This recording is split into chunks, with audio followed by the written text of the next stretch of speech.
इस कायनात में मौजूद आधे हुस्न के मालिक यूसुफ अलैहिस्सलाम की रूह कब और कैसे कब्ज की गई। यूसुफ अलैहिस्सलाम की वफ़ात के बाद मिस्री और इसराइलियों के दरमियान किस बात पर इख्तिलाफ हो गया।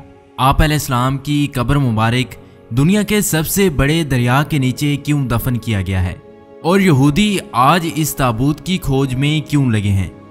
अल्लाह ने हर नबी को खूबसूरत हुस्न और बेहतरीन आवाज़ वाला बनाकर मबऊस फरमाया। हज़रत यूसुफ अलैहिस्सलाम को खूबसूरत हुस्न से नवाजा गया था, यानी कि हज़रत मोहम्मद सल्लल्लाहु अलैहि वसल्लम के हुस्न का आधा हुस्न अल्लाह ने हज़रत यूसुफ अलैहिस्सलाम को अता किया था। यूसुफ अलैहिस्सलाम का किस्सा कुरान मजीद में मौजूद सबसे तवील किस्सा है कि किस तरह सौतेले भाइयों ने आपको हसद की बिना पर कुएं में फेंक दिया, आपको मिस्र के बाजार में बतौर गुलाम बेच दिया गया और अजीज़ मिस्र की बीवी ने आपको जेल में कैद करवा दिया। लेकिन इन तमाम मसाइब व मुश्किलात और आजमाइशों के बावजूद हज़रत यूसुफ अलैहिस्सलाम एक दिन मिस्र के ताकतवर हुक्मरान के ओहदे तक पहुँच गए। जब यूसुफ अलैहिस्सलाम अजीज़ मिस्र के ओहदे पर फाइज हुए तो एक लंबे मुद्दत के बाद अल्लाह ने हज़रत यूसुफ अलैहिस्सलाम को अपने वालिद और ख़ानदान से मिलाने का फ़ैसला किया। लिहाजा हज़रत याकूब अलैहिस्सलाम अपने अहले खाना के साथ मिस्र आए और 40 सालों बाद बाप बेटे आमने सामने हुए। दोनों का दिल तड़प उठा और दोनों देर तक एक दूसरे से गले लगकर खूब रोते रहे। रिवायतों के मुताबिक हज़रत यूसुफ अलैहिस्सलाम के पूरे ख़ानदान यानी बनी इसराइल, आपके 11 भाई, उनकी अहलियाँ, बच्चे और हज़रत याकूब अलैहिस्सलाम के पोते पोतियाँ सब ने मिस्र में आकर सुकूनत इख्तियार कर ली और मिस्र के बादशाह ने बनी इसराइल को ज़मीन का एक बड़ा टुकड़ा अता किया जहाँ उन्हें आबाद होने की इजाज़त मिली। आहिस्ता आहिस्ता मिस्र में बनी इसराइल बहुत ताकतवर हो गए। हुकूमती ओहदों से लेकर तिजारत और सियासत में भी इसराइलियों ने हिस्सा लेना शुरू कर दिया। जब हज़रत यूसुफ अलैहिस्सलाम की उम्र 100 बरस हुई और हज़रत याकूब अलैहिस्सलाम 147 बरस के हुए तो अल्लाह का हुक्म हुआ कि हज़रत याकूब की रूह कब्ज़ कर लिया जाए। लिहाजा मलकुल मौत ने हज़रत याकूब अलैहिस्सलाम की रूह कब्ज़ कर ली। जब अपने वालिद की वफ़ात की खबर हज़रत यूसुफ अलैहिस्सलाम को मिली तो अपने सर से ताज उतार फेंक दिया और उनके बदन पर जो रेशमी लिबास था उसे पारा पारा कर दिया और बेचैनी के आलम में दौड़ते हुए अपने वालिद के जनाजे पर पहुंचे। यूसुफ अलैहिस्सलाम बाप के जनाजे को देखकर बेतहाशा रोने लगे और रोते हुए आसमान की तरफ देखा। यकायक आसमान के दरवाजे खुल गए और अंबिया की रूहें और फरिश्ते हज़रत याकूब अलैहिस्सलाम के जनाजे की तरफ आए। उन्होंने हज़रत याकूब अलैहिस्सलाम के जनाजे को नूर से गुस्ल दिया और उन्हें बैतुल मुक़द्दस में दफन किया। यूसुफ अलैहिस्सलाम इस रूहानी नज़ारे को देख रहे थे। जनाजे की नमाज अदा करने के बाद आप अलैहिस्सलाम अपने दरबार में वापस आए। आप गमों से चूर थे। बाप की जुदाई अब आपके बर्दाश्त से बाहर थी। रात हुई तो दरियाए नील के किनारे गए, मुसल्ला बिछाया और रोते हुए पूरी रात नमाज अदा की, यहाँ तक कि सुबह हो गई।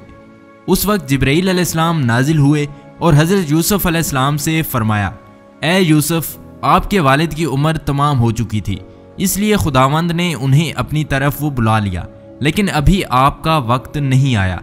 लिहाजा अपने रब की इबादत कीजिए और इस ज़िंदगी को आखिरत के लिए मुज़य्यन कर लीजिए, क्योंकि मौत का वक्त आ गया तो मोहलत ना दी जाएगी। यूसुफ अलैहिस्सलाम ने वालिद की वफ़ात के बाद फिर सर पर कभी ताज नहीं रखा, ना कभी मुस्कुराए और हर रात दरियाए नील के किनारे जाकर खुदा से मनाजात करते। इस तरह 20 साल गुजर गए, यहाँ तक कि एक रात हज़रत यूसुफ अलैहिस्सलाम ने ख्वाब में देखा कि उनके वालिद याकूब और दादा इसहाक उनसे कह रहे हैं कि ए यूसुफ, अब हमारे मिलने का वक्त करीब आ चुका है, 3 दिनों के अंदर हमारी मुलाकात होगी। रिवायत है कि यूसुफ अलैहिस्सलाम ने इन 3 दिनों में बाप को देखने की ख्वाहिश में इतनी गिरियोजारी की कि उनके वालिद हज़रत याकूब अलैहिस्सलाम ने भी उन 40 सालों में इतनी गिरियोजारी नहीं की होगी। बस तीसरे दिन मलकुल मौत आए और यूसुफ अलैहिस्सलाम से फरमाया, ए यूसुफ, आपकी मुद्दत ख़त्म हो चुकी है और आपके आबाओ अजदाद आपके मुंतज़िर हैं। लिहाजा यूसुफ अलैहिस्सलाम ने सर तस्लीम खम किया और मलकुल मौत ने उनकी रूह कब्ज़ कर ली। जब यूसुफ अलैहिस्सलाम की रूह जिस्म से जुदा हो रही थी तो भाइयों ने गिरियोजारी करना शुरू कर दिया। बनी इसराइल में वावैला मच गया। यूसुफ अलैहिस्सलाम की वफात के बाद आपके जनाजे को उठाया गया। मिस्रियों ने जनाजे को देखा तो शोर मच गया। हर जानिब से आहो फुगा की आवाज़ बुलंद होने लगी। अब मिस्रियों का हर कबीला और ग्रोह ये चाहता था कि यूसुफ अलैहिस्सलाम को उनके इलाके और ज़मीन में दफना दिया जाए ताकि उनकी बस्ती में खैर व बरकत हो। एक ग्रोह ने कहा यूसुफ नबी को किनान के दरवाजे पर दफन किया जाए। एक और ने कहा किसी और जगह। बस अल्लाह ने उस वक्त दरियाए नील के पानी को बंद कर दिया और अचानक नील सूख गया। लिहाजा अल्लाह के इस कुदरत से अहले मिस्र समझ गए कि यूसुफ अलैहिस्सलाम के जिस्म मुबारक को नील में दफन करना चाहिए ताकि दरिया का पानी आपकी कब्र मुबारक को छू कर गुजरे और तमाम मिस्र वाले इस पानी से बरकत हासिल कर सकें। चुनाचे यूसुफ अलैहिस्सलाम के जिस्म मुबारक को संगे मरमर के संदूक में बंद करके दरियाए नील में दफन किया गया।